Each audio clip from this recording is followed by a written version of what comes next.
ಹರೇ ಕೃಷ್ಣ. ಎಲ್ಲರೂ ಹೇಗಿದ್ದೀರಾ? ಆರಾಮಾಗಿದ್ದೀರಾ ಅಂದ್ಕೊಂಡಿದ್ದೀನಿ. ನಾನು ಸ್ವಲ್ಪ ಆರಾಮಿರಲಿಲ್ಲ, ಅಂದರೆ ಬ್ಯುಸಿ ಇದ್ದೆ. ಹಾಗಾಗಿ ನಾನು ವೀಡಿಯೋ ಅಪ್ಲೋಡ್ ಮಾಡಿರಲಿಲ್ಲ. 15 ಡೇಸ್ ಆಗ್ತಾ ಬಂತು. ಈ ವಿಡಿಯೋನೂ ಅಷ್ಟೇ ಒಂದು 10-12 ಡೇಸ್ ಹಿಂದಿಂದು. ಅಕ್ಕ ಬಂದಿದ್ದರು ಮನೆಗೆ. ಇದು ಅಕ್ಕ ಬರ್ದಿಲ್ದಿದ್ದ ದಿನದ್ದು ವೀಡಿಯೋ. ಅಕ್ಕ ಬಂದಾಗಿಂದ ನಾನು ಬ್ಯುಸಿ ಆಗಿಬಿಟ್ಟಿದ್ದೆ. ಅಂದರೆ ಮನೆ ಕೆಲಸ ಎಲ್ಲ ಅವರೇ ಮಾಡ್ತಿದ್ರು. ನನಗೆ ಯಾವುದೂ ವೀಡಿಯೋ ಮಾಡ್ಕೊಳ್ಳೋದಕ್ಕೆ ಅವಕಾಶನೇ ಇರಲಿಲ್ಲ. ನಾನೇನಾದರೂ ಕೆಲಸ ಮಾಡಿದ್ರೆ ತಾನೇ ವೀಡಿಯೋ ಮಾಡ್ಕೊಳ್ಳೋದಕ್ಕೆ. ಯಾವ ಕೆಲಸನೂ ಮಾಡ್ತಿರ್ಲಿಲ್ಲ. ಹಂಗಾಗಿ ಅಕ್ಕನೇ ಎಲ್ಲ ಮ್ಯಾನೇಜ್ ಮಾಡ್ತಿದ್ದರಿಂದ ನಾನು ಯಾವ ಕೆಲಸನೂ ಮಾಡಿಲ್ಲ, ಯಾವುದು ವೀಡಿಯೋನೂ ಮಾಡ್ಕೊಂಡಿಲ್ಲ. ನಿಮಗೆ ಗೊತ್ತು, ಅಕ್ಕ ನಾವು ಒಟ್ಟಿಗೆ ಸೇರಿಬಿಟ್ರೆ ಬರೀ ಮಾತುಕತೆನೇ ಆಗೋಗ್ಬಿಡುತ್ತೆ, ಬೇರೆ ಎಲ್ಲ ಕೆಲಸ ಮರ್ತೋಗ್ಬಿಡ್ತೀವಿ. ಇದು ಗುರುವಾರ ಬೇಗ ಬೇಗ ಎದ್ದು ಮನೆ ಕೆಲಸ ಮುಗಿಸ್ಕೊಂಡು ಟೆಂಪಲ್ಗೆ ಹೋಗ್ಬೇಕಿತ್ತು. ಹಾಗಾಗಿ ಕಸ ಗುಡಿಸಿ ಒರೆಸಿ ಕ್ಲೀನ್ ಮಾಡ್ಕೊಳ್ಳೋಣ ಮನೆಯೆಲ್ಲ ಅಂತ ಅಂದ್ಬಿಟ್ಟು ಗುಡಿಸ್ಕೊತಾ ಇದ್ದೆ. ಬೇಗ ಅಂದರೆ ಇವಾಗ 7 ಗಂಟೆ ಆಗಿಬಿಟ್ಟಿದೆ. ನನ್ನ ಟೈಮು 6-6:30ಇಂದ 7 ಗಂಟೆಗೆ ಹೋಗ್ಬಿಟ್ಟಿದ್ದೀನಿ. ಆದರೂ ನಾನು ಹೋಗೋದೇ 9:30 10 ಅಂತ ಅಂದ್ಬಿಟ್ಟು ಎದ್ದು ರಂಗೋಲಿ ಎಲ್ಲ ನೋಡಿ ಈ ಥರ ಪುಟಾಣಿದೊಂದು ರಂಗೋಲಿ ಹಾಕ್ಕೊಂಡಿದ್ದೆ.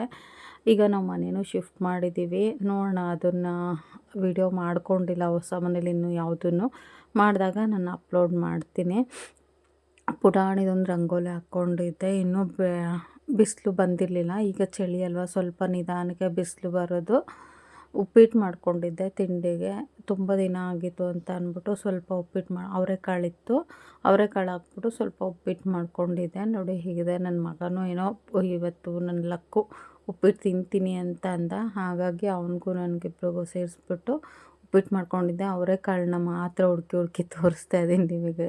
ಅವರೆಕಾಳು ಹಾಕಿದ್ದೀನಿ, ಕಾಣ್ತಿಲ್ಲ ಮೇ ಬಿ. ನೋಡಿ ಈಗ ಕಾಣ್ತಾ ಇದೆ ಹತ್ರದಿಂದ.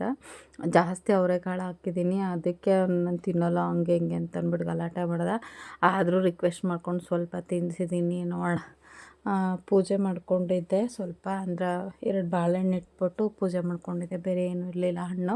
ಹಾಗಾಗಿ ಬಾಳೆಹಣ್ಣು ಇಟ್ಬಿಟ್ಟು ಪೂಜೆ ಮಾಡ್ಕೊಂಡಿದ್ದೆ. ಈ ಬ್ಲ್ಯಾಕ್ ಸ್ಯಾರಿ ಹಾಕ್ಕೋತಾ ಇದ್ದೀನಿ. ಇದು ಫುಲ್ಲು ಬ್ಯಾಕ್ ಓಪನ್ ಇದೆ, ಈ ಥರ ಇದೆ.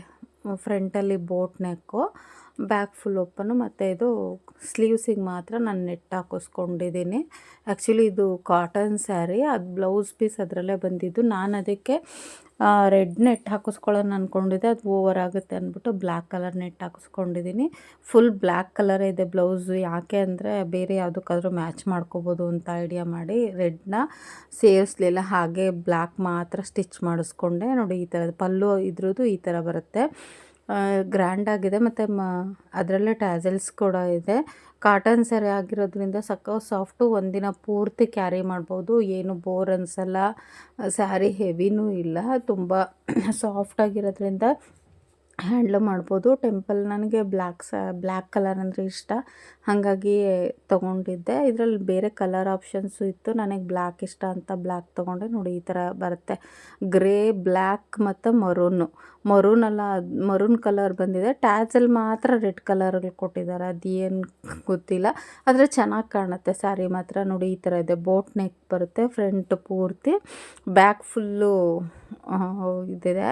ನಂದು ಚೆನ್ನಾಗಿದೆ ಬ್ಲೌಸು. ನಂಗೆ ಇಷ್ಟ ಇದು ಬ್ಲೌಸು. ಅಂದರೆ ರೇರು, ಯಾವಾಗೋ ಒಮ್ಮೆ ಹಾಕ್ಕೊಳ್ಳೋದು. ಎಲ್ಲಿ ಸ್ಯಾರಿ ಹಾಳಾಗ್ಬಿಡುತ್ತೋ ಅನ್ನೋ ಭಯ. ಇಷ್ಟ ಆಗಿರೋ ಬಟ್ಟೆಗಳೇ ಆಗಲ್ವ, ಹಾಳಾಗ್ಬಿಡುತ್ತೆ. ಕೆಲವೊಮ್ಮೆ ನಾವು ಆಸೆ ಪಟ್ಟು ತೊಗೊಂಡಿರ್ತೀವಿ, ಅದೇ ಡ್ರೆಸ್ ಹಾಳಾಗ್ಬಿಡುತ್ತೆ, ಕಲೆ ಆಗುತ್ತೆ ಅಥವಾ ಅರ್ಧೋಗೋದು, ಏನೋ ಒಂದಾಗುತ್ತೆ.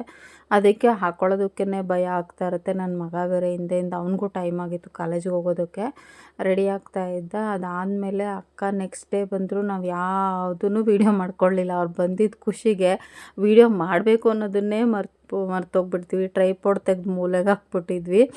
ಅದನ್ನ ಅಕ್ಕನ ಮಗ ಇಬ್ಬರು ಬಂದಿದ್ದರು. ಅವರು ನಾವೆಲ್ಲ ಫೋರ್ಸ್ ಮಾಡಿ ಅಯ್ಯನ ಕೆರೆಗೆ ಹೋಗೋಣ, ಎಷ್ಟೊಂದು ದಿನ ಆಗಿದೆ ಎಲ್ಲೂ ಹೊರಗಡೆ ಹೋಗಿಲ್ಲ ಅಂತ ಅಂದ್ಬಿಟ್ಟು ನಾನು, ನನ್ನ ಮಗನ ಫ್ರೆಂಡು, ನಾವು 5 ಜನ ಹೋಗಿದ್ವಿ. ನೋಡಿ ತುಂಬ ನೀರಿತ್ತು, ಒಂಥರ ಖುಷಿ, ಚೆನ್ನಾಗಿತ್ತು.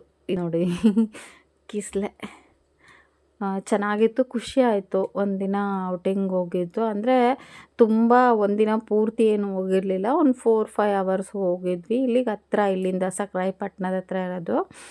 ಹೋಗಿ ನೋಡ್ಕೊಂಡು ಬಂದ್ವಿ. ನಾನು ಇದನ್ನು ತುಂಬ ಚಿಕ್ಕವಳಿದ್ದಾಗ ನೋಡಿದ್ದೆ. ಈಗ ನೋಡಿ ತುಂಬ ದಿನ ಆಗೋಗ್ಬಿಟ್ಟಿತ್ತು. ಹಂಗಾಗಿ ಅಕ್ಕ ಹೇಗೂ ಬಂದಿದ್ರಲ್ಲ, ಕಾರ್ ಇತ್ತಲ್ಲ ಅಂತ ಅಂದ್ಬಿಟ್ಟು ನೋಡ್ಕೊಂಡು ಬಂದ್ವಿ. ಇವರಿಬ್ಬರು ನಾವು ಫೋಟೋ ತೊಗೋತೀವಿ ಅಂದ ತಕ್ಷಣ ಎಸ್ಕೇಪ್ ಆಗಿಬಿಟ್ರು. ನೋಡಿ ಈ ಥರ ನೀರು ಹೋಗ್ತಾ ಇತ್ತು. ಅಲ್ಲಿ ಗೇಟ್ ಹಾಕ್ಬಿಟ್ಟಿದ್ರು, ಯಾರೂ ಹೋಗಾಗಿಲ್ಲ ಅಂತ. ಫಸ್ಟೆಲ್ಲ ಬಿಡ್ತಿದ್ರಂತೆ ಆಟಾಡೋದಕ್ಕೆ, ಬಟ್ ಈಗ ನೀರು ಫೋರ್ಸ್ ಜಾಸ್ತಿ ಆಗಿರೋದ್ರಿಂದ ಯಾರನ್ನು ಬಿಡ್ತಿರ್ಲಿಲ್ಲ. ಗೇಟ್ ಲಾಕ್ ಮಾಡಿಬಿಟ್ಟಿದ್ರು. ಅಲ್ಲೊಬ್ಬರು ಸೆಕ್ಯೂರಿಟಿ ಬೇರೆ ಇದ್ದರು. ದೂರದಿಂದನೇ ನೋಡಬೇಕು, ಹತ್ರಕ್ಕೆ ಹೋಗೋ ಆಗಿಲ್ಲ ಅಂತ ಅಂದ್ಬಿಟ್ಟು ಅದು ನೋಡ್ಕೊಂಡು ಬಿಸಿಲು ಅಂದರೆ ಬಿಸಿಲಿತ್ತು. ಅಲ್ಲಿಂದ ಕಲ್ಲತ್ಗಿರಿಗೆ ಹೋದ್ವಿ. ಎಷ್ಟು ನೀರು ಬರ್ತಿದೆ ನೋಡಿ. ನಮಗೆ ಇಲ್ಲಿ ಹೋಗ್ತೀವಿ ಅನ್ನೋ ಐಡಿಯಾ ಇರಲಿಲ್ಲ. ನಾವೇನು ಡ್ರೆಸ್ ತೊಗೊಂಡು ಹೋಗಿರಲಿಲ್ಲ. ಹಾಗಾಗಿ ಸುಮ್ಮನೆ ತಲೆ ಮೇಲೆ ನೀರು ಪ್ರೋಕ್ಷಣೆ ಮಾಡ್ಕೊಂಡು ಬಂದುಬಿಟ್ವಿ. ಇಲ್ಲಿ ದೇವ್ರುಗಳನ್ನೇ ಕರ್ಕೊಂಬಂದು ಸ್ನಾನ ಮಾಡಿಸಿ ಇದು ಮಾಡಿಬಿಟ್ಟು ಕರ್ಕೊಂಡು ಹೋಗ್ತಾರಂತೆ. ನಾವು ಹೋಗಿದ್ದು ಡ್ರೆಸ್ ತೊಗೊಂಡು ಹೋಗಿರಲಿಲ್ಲ. ಸುಮ್ಮನೆ ಹೋಗಿ ವಿಸಿಟ್ ಮಾಡಿ ದೇವ್ರಿಗೆ ನಮಸ್ಕಾರ ಮಾಡಿಕೊಂಡು ಕೆಲವೊಂದು ಫೋಟೋಸ್ ತೊಗೊಂಡು ಬಂದ್ವಿ. ಹೀಗಿತ್ತು. ಫೋಟೋಸ್ ಹಾಕಿದ್ದೀನಿ ನೋಡಿ ಹೇಗಿದೆ ಅಂತ ಅಂದ್ಬಿಟ್ಟು ಪ್ಲೀಸ್ ಕಮೆಂಟ್ ಮಾಡಿ. ಹೊಸೊಬ್ಬರು ನನ್ನ ಚಾನಲ್ ನೋಡ್ತಿದ್ರೆ ಸಬ್ಸ್ಕ್ರೈಬ್ ಮಾಡಿ. ಯಾರೆಲ್ಲ ನಾನು ಮಿಸ್ ಮಾಡ್ಕೊಂಡ್ರಿ, ನಾನಂತೂ ನಿಮ್ಮನ್ನು ತುಂಬ ಮಿಸ್ ಮಾಡ್ಕೊಂಡಿದ್ದೆ. ಸ್ವಲ್ಪ ಕಾಲು ನೋವಿತ್ತು, ಹಾಗಾಗಿ ನನ್ನ ಮಗ ಕಾಲನ್ನ ಮಸಾಜ್ ಮಾಡ್ತಿದ್ದಾನೆ.